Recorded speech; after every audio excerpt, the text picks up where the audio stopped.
L'émission qui suit a été réalisée par les membres de la communauté avec l'aide de Télé-Cogeco.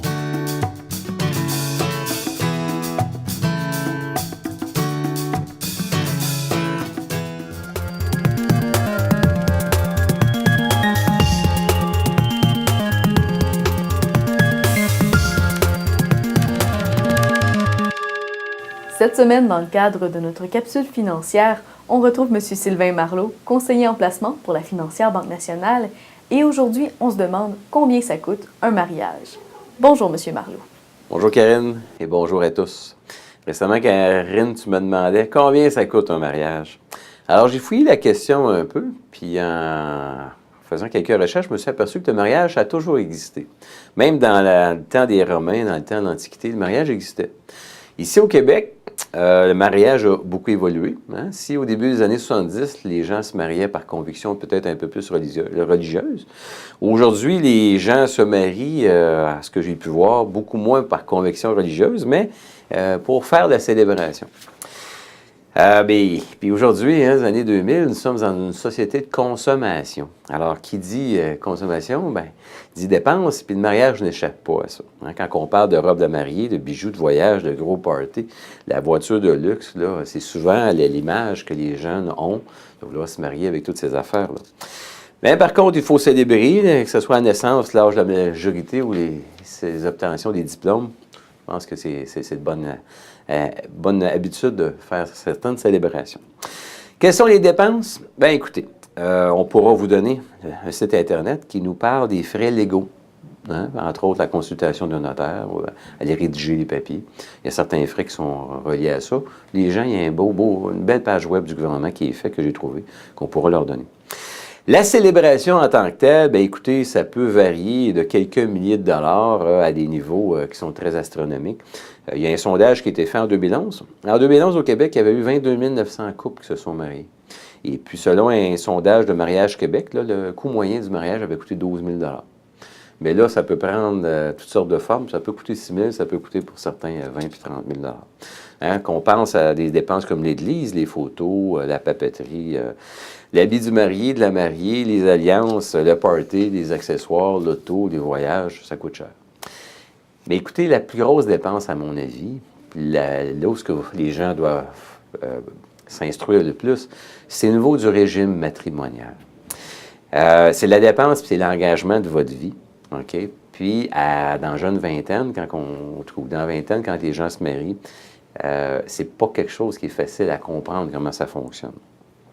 Supporter les dettes de l'autre. Hein? On se rend compte, puis vous avez, avant le mariage, vous avez peut-être contracté des dettes, j'en ai pas. Est-ce que je vais avoir à les supporter?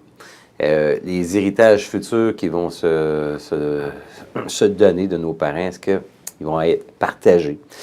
Il y a le patrimoine familial qu'il faut comprendre. Ce sont des règles de base qui existent advenant la dissolution du mariage ou de l'union civile. OK?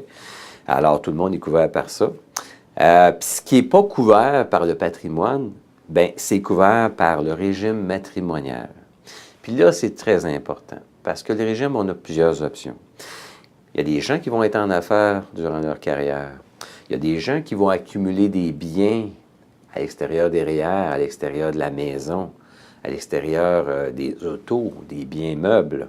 Comment est-ce qu'ils vont être partagés advenant la dissolution du mariage? Si vous êtes conjoint de fait, vous êtes très préoccupé aussi. Il faut être préoccupé. Ce n'est pas un mariage nécessairement, mais si vous pensez qu'après 10 ans ou 15 ans de vie commune, que vous avez automatiquement droit à une pension alimentaire et à la séparation des biens, bien, détrompez-vous. Ce n'est pas le cas, mais pas du tout. Alors, toute cette partie-là, là, avant de tomber en amour et de dire on se marie, je pense que c'est important de rencontrer votre notaire. On a aussi quelques lectures qui ont été faites par notre site Internet, Je comprends, avec la banque. C'est la décision, c'est là qu'il y a le plus grand coût de votre vie. Parce qu'on n'oublie pas le contrat du mariage, il est facile à écrire, mais il faut aussi qu'il soit facile à défaire, advenant que ça arrive, malheureusement, à une dissolution.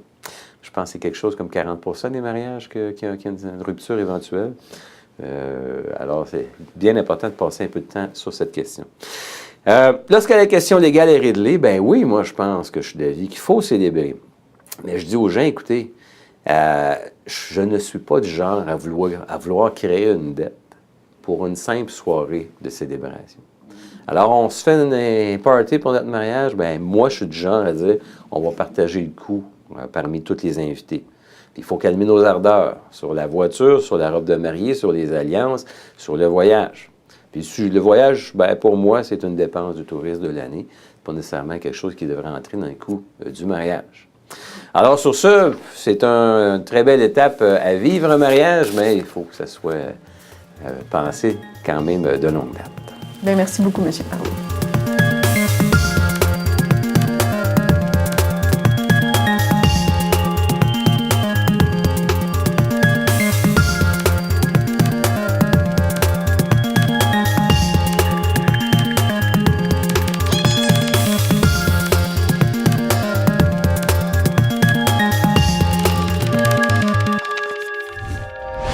Télé Cogeco, un service exclusif aux clients de Cogeco.